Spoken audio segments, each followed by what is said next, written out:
നമസ്കാരം. ഭീകരവാദം ഒരു രാജ്യത്തിന് മാത്രമല്ല ഭീഷണിയാകുന്നത്. ഭീകരവാദം ആഗോളതലത്തിൽ തന്നെ വെല്ലുവിളിയാണ്. ഭീകരവാദത്തെ ചെറുക്കാൻ സമഗ്രമായ ആഗോള തന്ത്രങ്ങൾ തന്നെ മെനയണം. അന്താരാഷ്ട്ര ഭീകരതയെ നയിക്കുന്നത് വിദേശ തീവ്രവാദികളോ ബാഹ്യ സ്വാധീനങ്ങളോ ആണ്. സംഘടനകൾ പലപ്പോഴും ദേശീയ അതിർത്തികൾ മറികടക്കുന്നുണ്ട്. UAE പോലൊരു രാജ്യം ഒരിക്കലും ഭീകരവാദത്തെ വെച്ചു പൊറുപ്പിക്കില്ല. ശക്തമായ നടപടികളാണ് UAE എക്കാലത്തും ഭീകരവാദത്തിനെതിരെ കൈക്കൊണ്ടിട്ടുള്ളത്. ബ്രിട്ടൻ കേന്ദ്രീകരിച്ച് പ്രവർത്തിക്കുന്ന 8 ഇസ്ലാമിക സംഘടനകളെയും 11 ഭീകരരെയും UAE കരിമ്പട്ടികയിൽ പെടുത്തിക്കഴിഞ്ഞു. ഭീകര സംഘടനയായ മുസ്ലിം ബ്രദർഹുഡുമായി ബന്ധമുള്ള സംഘടനകൾക്കാണ് വിലക്ക് ഏർപ്പെടുത്തിയത്.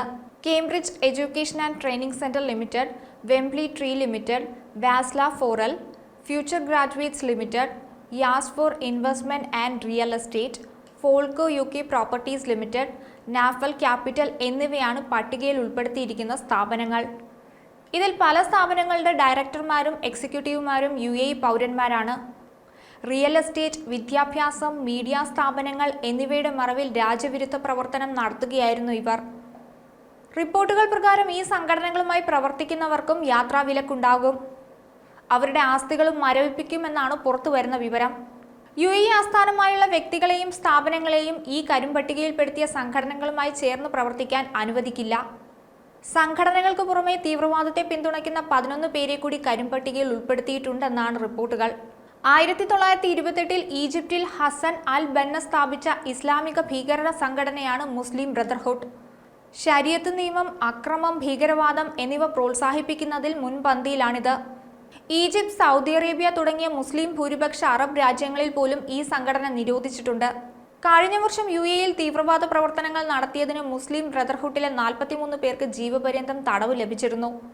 മറ്റ് 5 പ്രതികൾക്ക് 15 വർഷം വീതവും വേറെ 5 പേർക്ക് 10 വർഷം വീതവും തടവ് വിധിച്ചു. ഇതിനു പുറമെ 6 കമ്പനികൾക്ക് 2 കോടി ദിർഹം വീതം പിഴയും ചുമത്തിയിരുന്നു. അബുദാബി ഫെഡറൽ അപ്പീൽ കോടതിയാണ് 53 പേരുടെ ശിക്ഷ പ്രഖ്യാപിച്ചത്. 24 പ്രതികൾക്കെതിരായ ക്രിമിനൽ കുറ്റങ്ങൾ ഒഴിവാക്കുകയും ഒരാളെ വെറുതെ വിടുകയും ചെയ്തിരുന്നു. ജസ്റ്റിസ് ആൻഡ് ഡിഗ്നിറ്റി സംഘടന രൂപീകരിച്ച് UAEയിൽ തീവ്രവാദ പ്രവർത്തനങ്ങൾ നടത്തുന്നത് തെളിഞ്ഞതിനെതിരെയായിരുന്നു നടപടി.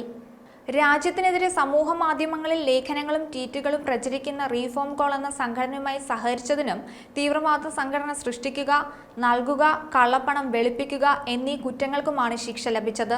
ഭീകരവാദത്തിന് അതിരുകളൊന്നുമില്ല. ഭീകരവാദം ലോകത്തിലെ മുഴുവൻ മനുഷ്യരാശിക്കും വെല്ലുവിളിയാണ്. ഭീകരവാദത്തിനെതിരെയുള്ള പോരാട്ടത്തിൽ എങ്ങനെ ഒരുമിച്ച് പ്രവർത്തിക്കാമെന്ന് ലോകരാഷ്ട്രങ്ങൾ ഒരുമിച്ച് ആലോചിക്കണം.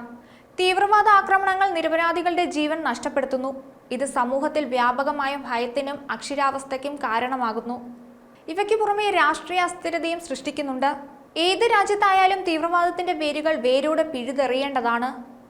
പലപ്പോഴും അതിർത്തി കടന്നുള്ള ഭീകരത നയതന്ത്ര ബന്ധങ്ങളെ വഷളാക്കുകയും അന്താരാഷ്ട്ര സഹകരണം കുറയ്ക്കുകയും ചെയ്യുന്നുണ്ട്.